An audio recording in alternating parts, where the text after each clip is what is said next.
हां साहेब काल शरद पवार साहेब त्यांनी भेट घेतलेली एकनाथ शिंदे यांची जागा त्यांच्या आमदारांची बैठक घेतली आहे. बऱ्याच राजकीय कयास लगावल्या जातात.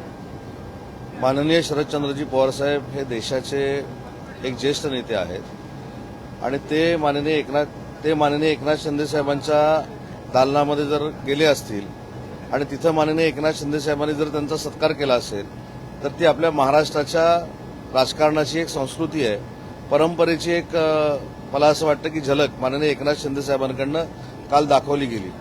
आणि ही संस्कृती माननीय एकनाथ शिंदे साहेब जपत असताना काही लोक ही संस्कृती विसरलीत याची देखील आम्हाला कल्पना आहे. परंतु माननीय पवार साहेबांचा सत्कार जर एकनाथ शिंदे साहेबांनी त्यांच्या दालनामध्ये केला असेल आणि त्याच्यानंतर ते कॅबिनेटला गेले असतील तर एका ज्येष्ठ नेत्याचा केलेला माननीय एकनाथ शिंदे साहेबांनी तो सन्मान होता.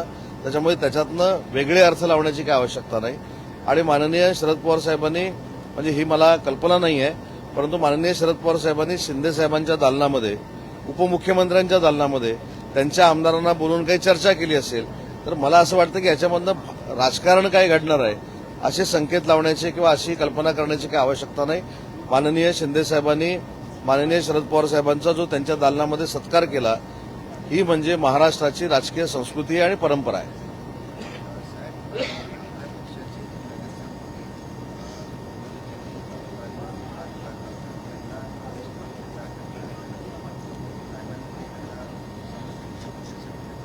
बघा, पक्षामध्ये एखादा लोकप्रतिनिधी काम करत असताना जे काही पक्षाचे नियम घालून दिलेले आहेत तशा पद्धतीनेच वागणं अपेक्षित आहे.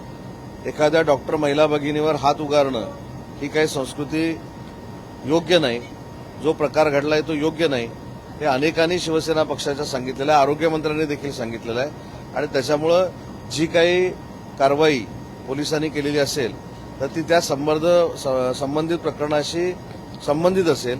परंतु अशा पद्धतीचं वागणं आणि अशा पद्धतीनं रिॲक्ट होणं हे योग्य नाही, हीच आमची भूमिका आहे. पण पक्षाकडनं काही या संदर्भात कारवाई येणार आहे का? कारण इथे शिवसेनेच्या नगरसेवकाकडनंही मारहाण होते आहे, रायगडमध्ये देखील भाजपचे नगरसेवक मारहाण करताना दिसत आहेत. कुठेतरी राजकीय संस्कृती माननीय उपमुख्यमंत्री एकनाथ शिंदे साहेबांनी योग्य तो कडक समज त्यांना दिलेला आहे.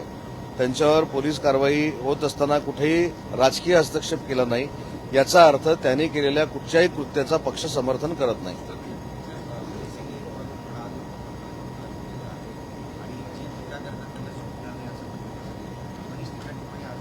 नाही, ते असं बोलले की महाराष्ट्रावर टीका करणाऱ्या लोकांना मी सोडणार नाही.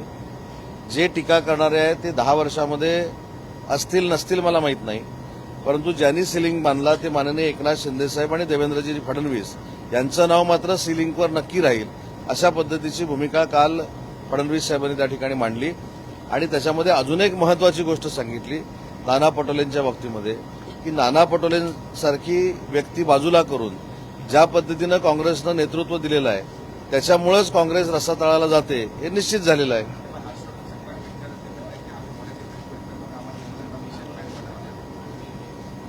नाही, त्यांना फार मला असं वाटतं की महत्व देऊन त्यांच्यावर बोलण्यात काय अर्थ आहे असं मला तर काही वाटत नाही.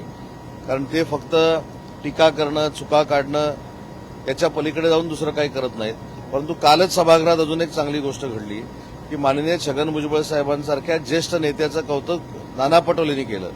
ही पण एक राजकीय संस्कृती आहे. आम्ही जरी वेगवेगळ्या पक्षामध्ये असलो तरी एखाद्या ज्येष्ठ नेत्याचा सन्मान करणं जसा शिंदे साहेबांनी केला त्याचीच पुनरावृत्ती नाना पटोलेंनी केली. त्यांनी सत्कार केला नाही परंतु शब्दानं सत्कार केला.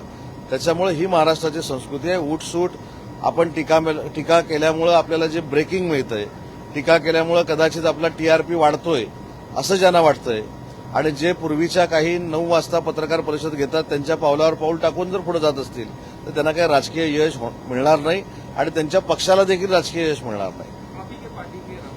मराठी हो गया.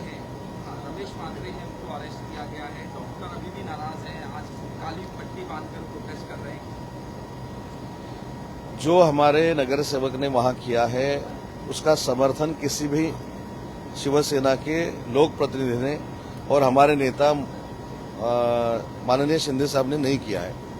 शिंदे साहब ने तो उनको कैसा पार्टी का रूल है ये फोन करके बताया है, इसलिए किसी ने भी उनका समर्थन नहीं किया है। पुलिस जो कार्रवाई हुई है उसके अंदर भी पार्टी के किसी की लीडर का भी हस्तक्षेप नहीं है, उनके ऊपर अभी पुलिस कार्रवाई हो गई है। मुख्यमंत्री ने कहा मिसिंग लिंक को लेके मुझे बदनाम करे लेकिन महाराष्ट्र को बदनाम ना करे, और सोशल मीडिया पे मुख्यमंत्री को बदनाम किया जा रहा है, महाराष्ट्र को बदनाम किया जा रहा है। उसको कहा कि हम उन्हें छोड़ेंगे नहीं जो इस तरह से काम कर रहे हैं। नहीं, वो बोल रहे हैं कि महाराष्ट्र को बदनाम करने वाले लोगों को मैं छोड़ूंगा नहीं। जो भाड़े के टट्टू लेके ये सब बदनामी कर रहे हैं उनको मैं छोड़ूंगा नहीं, ऐसे वो बोले।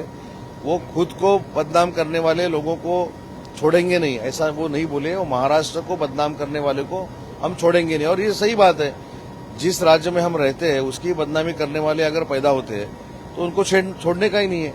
और उन्होंने ये भी बोला है कि जो टीका करने वाले हैं, जो बदनामी करने वाले हैं, वो 10 साल में आगे जाके रहेंगे नहीं रहेंगे ये किसी को पता नहीं है, लेकिन जिन्होंने ये सीलिंग बांधा है वो माननीय एकनाथ शिंदे साहब और देवेंद्र जी फडणवीस साहब, उनका नाम उसके ऊपर रहेगा, ये उन्होंने वहां स्पीच में बोला है।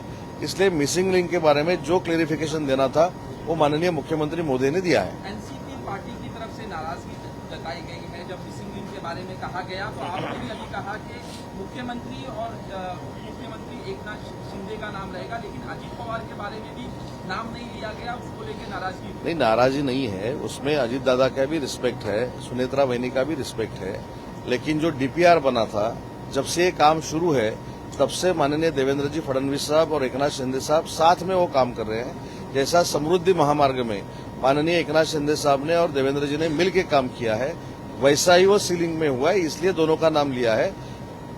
अजीत दादा का नाम नहीं लिया, इसकी वजह से अजीत दादा का रिस्पेक्ट हमको नहीं है, ऐसा नहीं है। अजीत दादा का भी रिस्पेक्ट हमको है और सुनेत्रा बहनी का भी है। कल शरद पवार मुख्यमंत्री एकनाथ शिंदे से मिले, मीटिंग हुई, कयास लगाए जा रहे हैं दिल्ली में आने की, लेकिन रोहित पवार मीटिंग हुई उससे प्रेजेंट नहीं थे।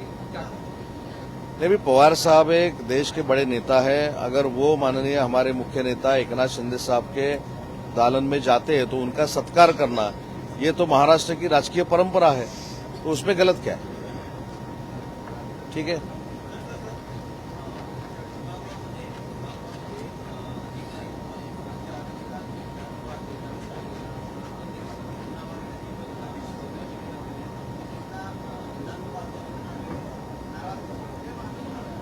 नाही, याचा माझा अनुभव जर तुम्ही विचाराल तर मी 2013ला देखील राज्यमंत्री होतो आणि त्यावेळी अनेक असे दिग्गज जे आयएएस ऑफिसर होते ते देखील कार्यरत होते। त्याच्यामध्ये सीताराम कुंटे साहेब असतील, निवडणूक आयोगाचे प्रमुख झालेले सहारिया साहेब असतील, त्याच्यानंतर मनुकुमार श्रीवास्तव असतील, त्याच्यानंतर श्रीकांत सिंह असतील, असे ज्येष्ठ फार सिनियर लीडर सिनियर आपले अधिकारी हे त्यावेळी देखील कार्यरत होते।